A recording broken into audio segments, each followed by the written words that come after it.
Hey, so this tutorial that I'm about to do is how I blow out my hair with the blow dryer.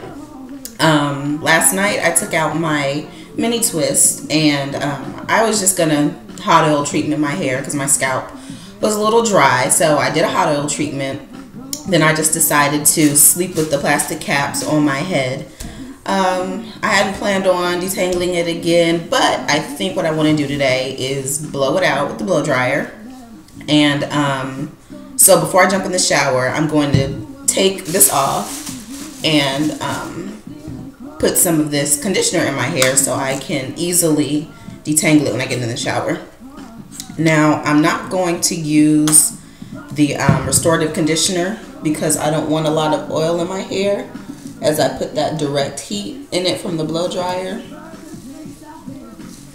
So I found that mane and tail has really good slip for me. I love this stuff.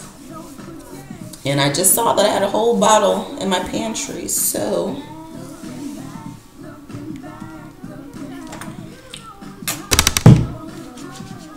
I'm not expecting a lot of shed hair to come out because I detangled it last night.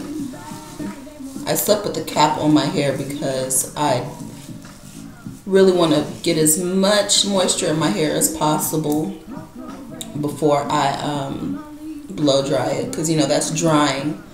Depending on the type of blow dryer that you have, the type of blow dryer I have is ionic ceramic, and the difference between ionic ceramic blow dryers and regular blow dryers are that ceramic blow dryers disperse the water molecules into your hair.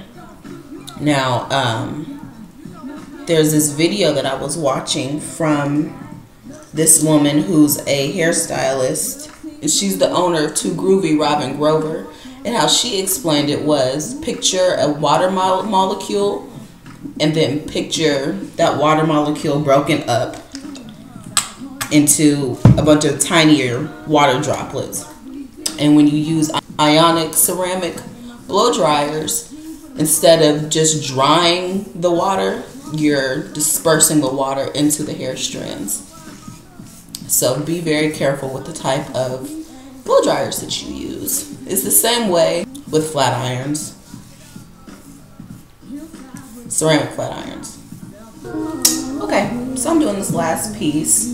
After I'm done putting this in, I'm gonna let it sit in for about 10 minutes. It's really important, even though the bottle says put the conditioner in, let it sit in your hair for 2 minutes, then rinse out.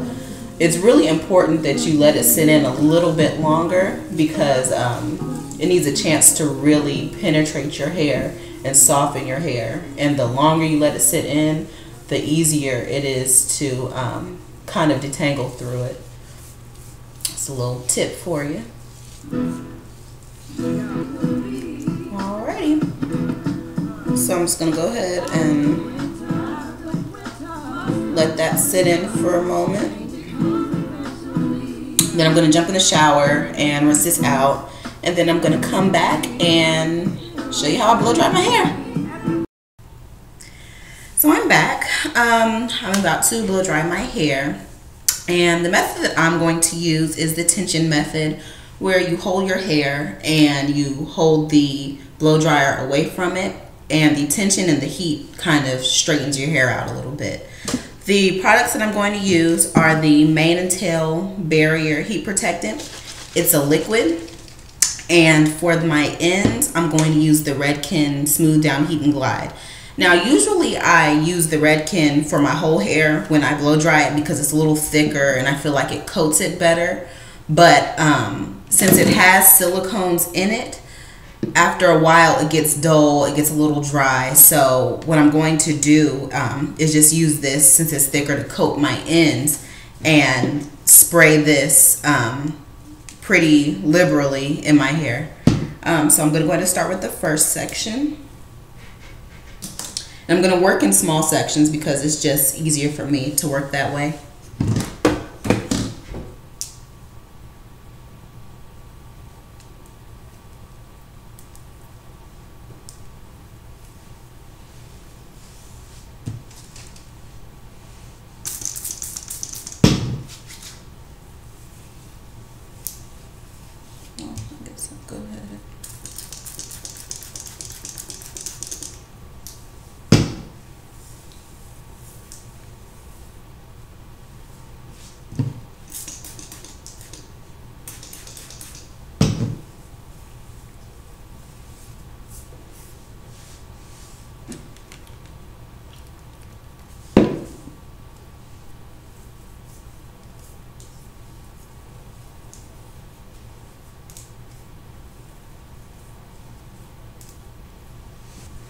I also have two different comb attachments. I have a longer one and a shorter one. Since my hair is a little bit longer, I'm going to use the longer one.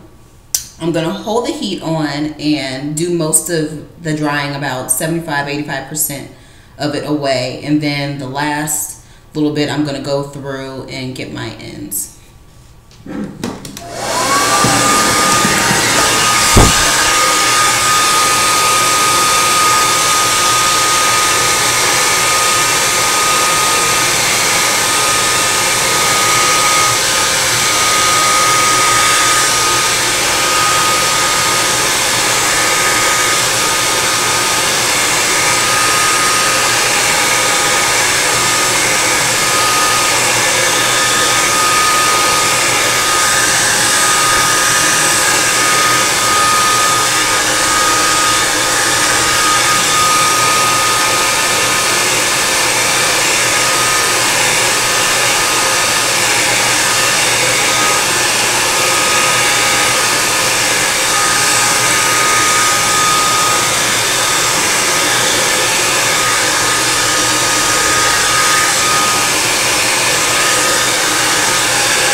I also use my Denman brush just to kind of get out the bigger knots.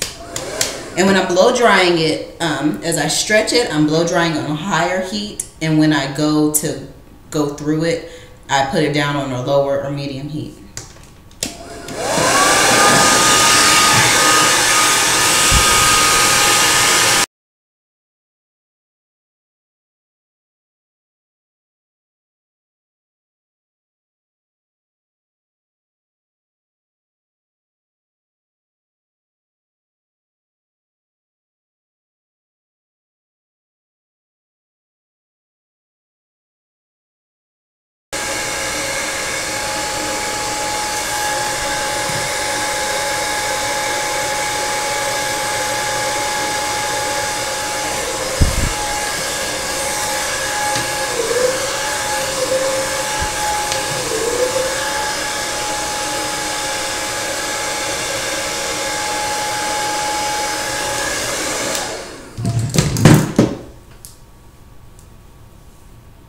Alright, you see my roots?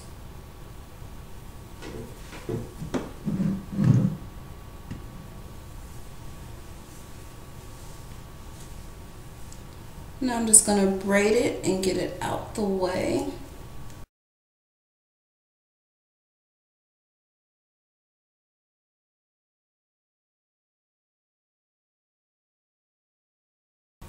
Now it's very important to understand how much heat your hair can take without it being damaged.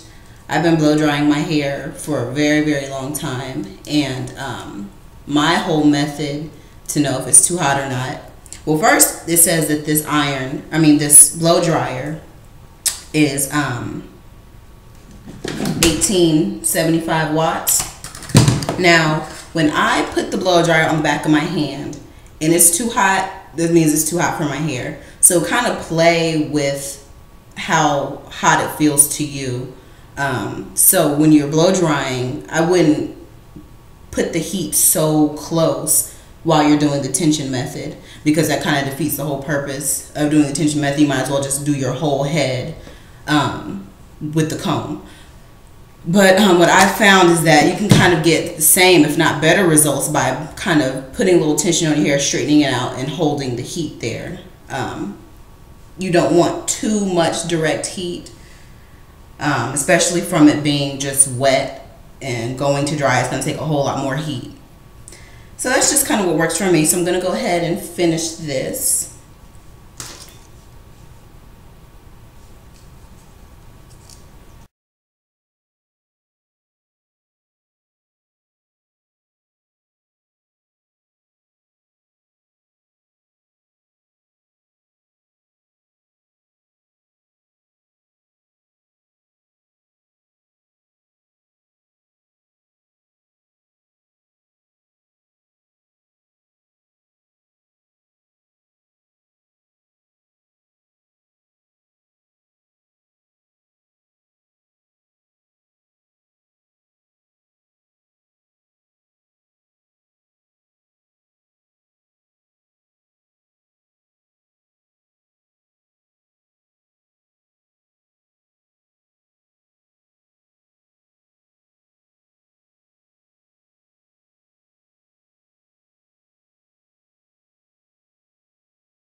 So that's how I basically blow dry my hair. So now what I'm going to do is unbraid it all and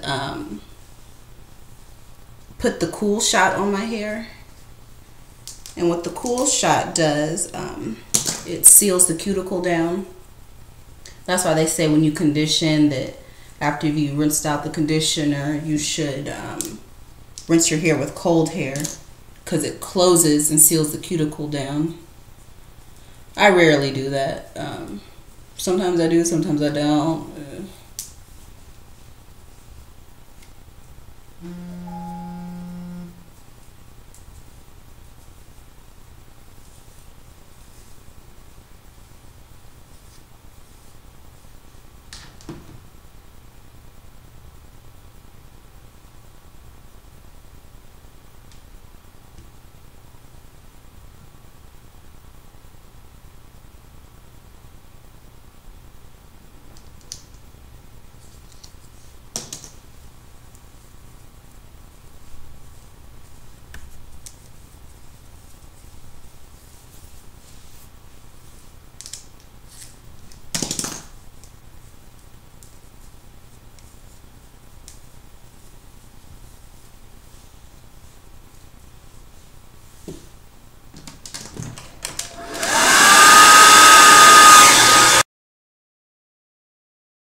So that's it.